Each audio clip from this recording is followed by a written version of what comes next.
Kelly Reichardt's The Mastermind begins with an art museum heist in Framingham, Massachusetts. The year is 1970. The United States continues to see great political turmoil. Reporting on President Nixon's Cambodian decision. Lethal force to repress dissent but can't stay. It also sees a wave of art robberies. The Worcester, Massachusetts Art Museum heist of 1972, in particular, served as a major inspiration for the film. But it wouldn't be quite right to call The Mastermind a heist film. I should have said I was going to make an unwinding film. That would have been more like it instead of the heist film. Intrigued by this phrase, which has come up in several interviews, I thought I'd look at how the idea of unwinding manifests itself through The Mastermind.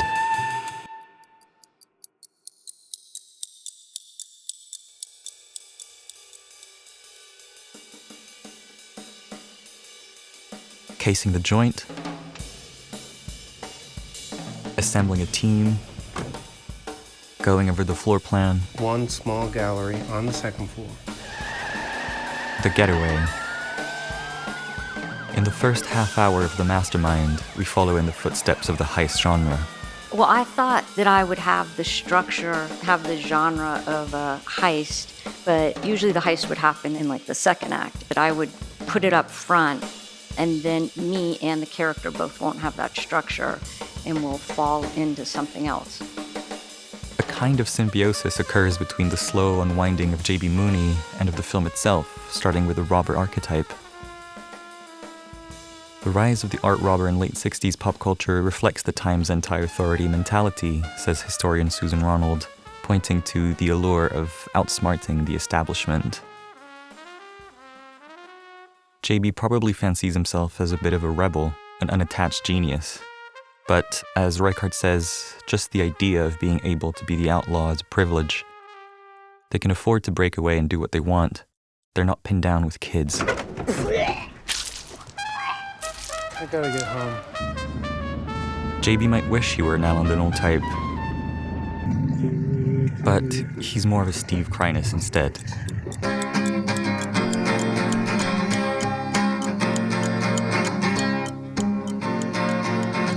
22 out of school, can't find no work to do, and I know it.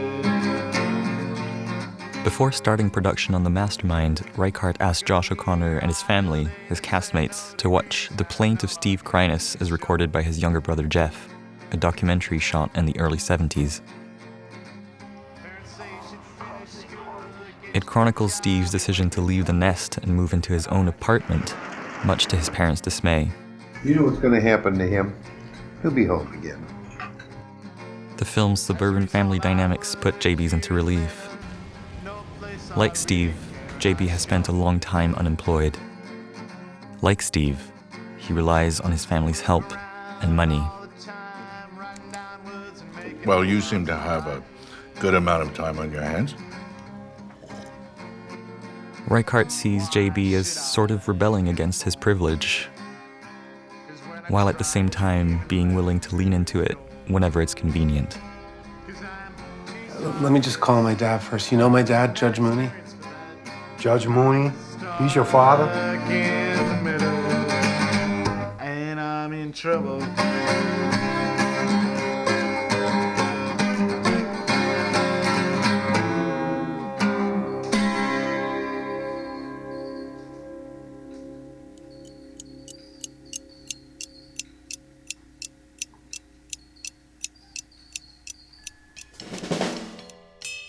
Reichardt is interested in more than giving JB a reality check, however, but also in the reality of process. Of how things come together and fall apart.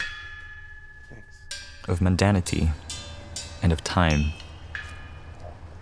Maybe The Mastermind's greatest strength lies in the way it subverts temporal expectations. Early on, this is used to undermine the excitement of the heist.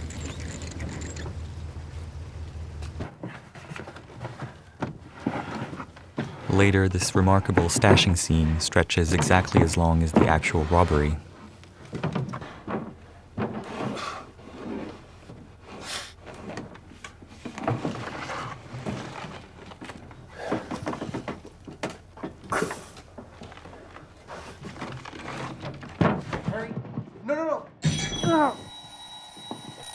do that for?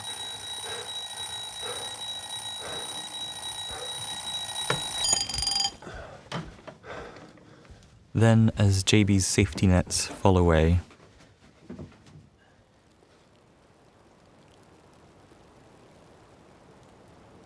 as his charms lose power, It's the last one. You want to share? Oh, thanks. and as his drive to isolation plays out, the Mastermind's rhythms continue to change, as if its internal clock starts to lag.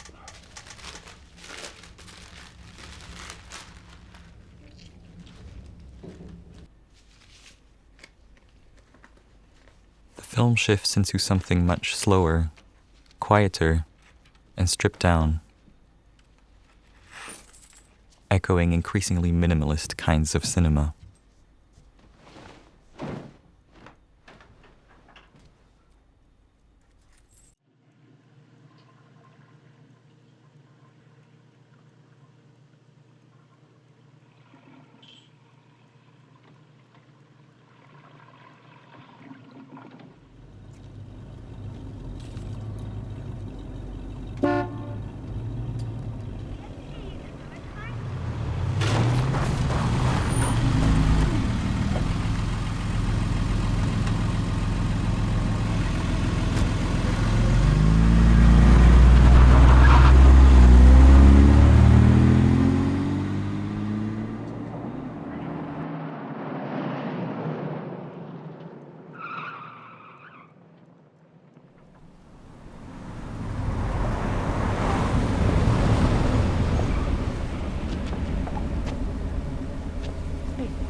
still have the whole floor to yourself.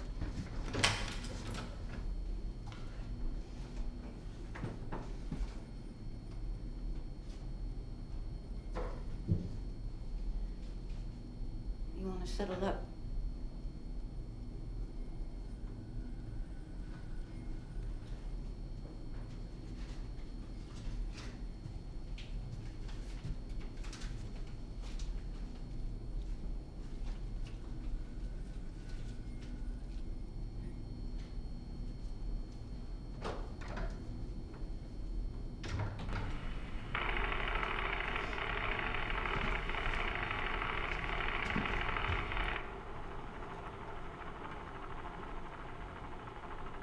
Underlying Reichardt's work is a passion for experimental and non-narrative cinemas.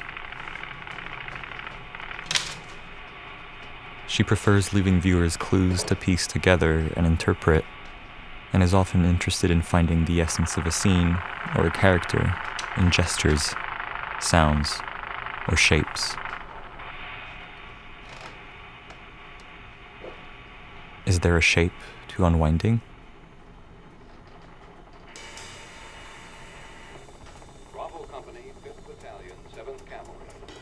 The word brings to mind a ball of yarn that comes undone, or a roll of film, or some kind of spiraling motion.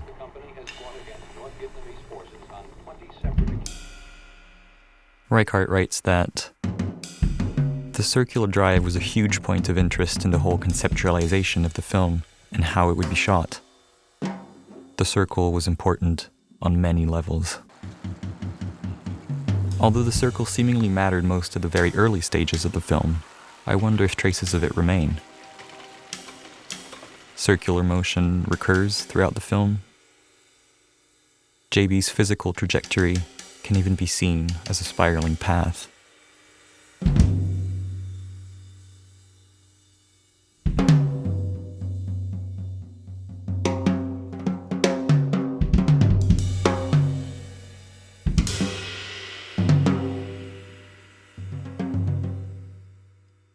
A path driving him further out to the periphery of things, away from the bubble of his own social circle,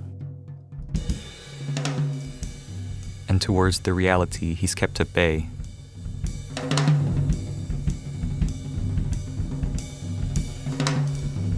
Until he suddenly finds himself in its orbit. JB thinks he can still rely on others for cover and security,